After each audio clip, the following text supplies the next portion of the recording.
what it appears happened is there was an event for the tree lighting, there were people assigned from the CCAC to put together an event. A lot of time was spent in putting that together. Calls were made, organized stuff. All this was happening, and then somebody came in, swooped in, and took it over. And that's not the way it's supposed to work. There's a lot of, we don't have enough time to waste like that, and it's rude. And I don't know how to change it. I don't know how to suggest to change it. But if this is going to continue, it's going to be a real problem. And so I don't see it as an agenda item, but I hope that you guys can take it on and overcome that and somehow solve that problem. Again, it's not just this one event. There's been some other things like that. And it can be avoided. It can be better for our city to have these things coordinated and not just strip people of the work that they've done and kick them to the curb. That's just not right. And I think it's a matter of getting things done, and I don't know how this happened, but I'm just asking that you do the best you can to avoid it in the future. Thank you.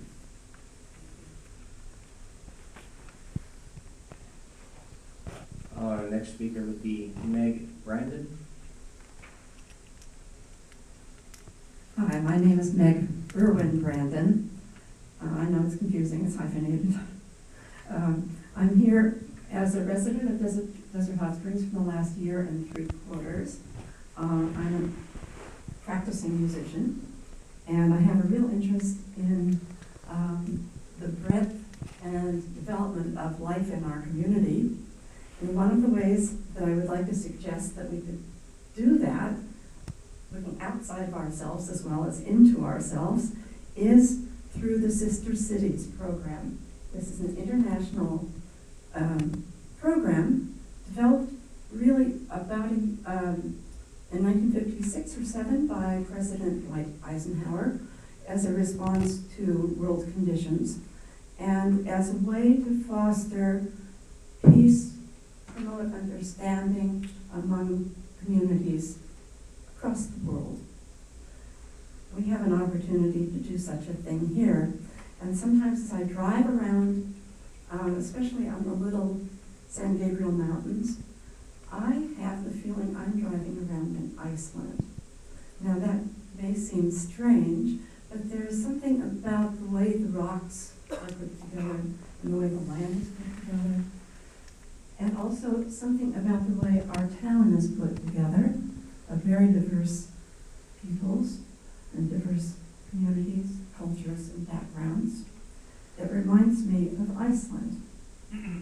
So I did a little work on it. I've been to Iceland. I've worked with some musicians there, so I'm familiar with this town that I'd like to propose to you as a sister city town. And that is called Akureyri. It's a fishing village, population about 18,000. It's a little smaller than we are, up in the very northern part of Iceland. We were, in fact, once connected to this little community by Joshua trees, which stretched from what we know now as Joshua Tree National Park all the way to Iceland.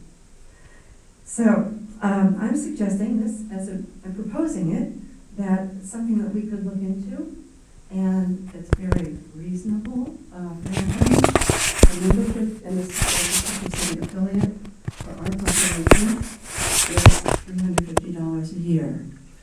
The organization itself supports and works with communities to finance cultural exchange, commercial exchange, and greater understanding between people. I have some proposals that I prepared for you, and I'd like to leave them so that you can take a look about Sister Cities International and possibilities that we might have together. And here they are.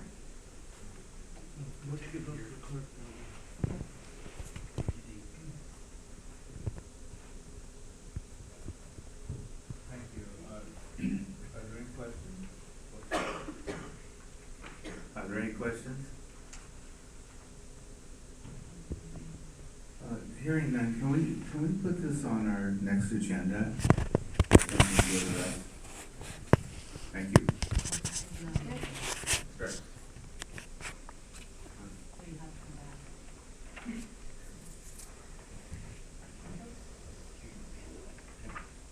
Excellent. Thank you.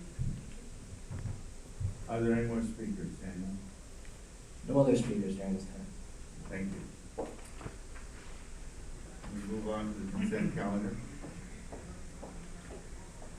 Mr. Chair, I move that we adopt the consent calendar as proposed. Do I hear a second? I'll second. Commissioner Voss? Commissioner, correction, Chair Buchanan? Yes. Commissioner Terrify? Yes. Commissioner Goff? Yes. Vice Chair Barry? Yes. Motion passes unanimously.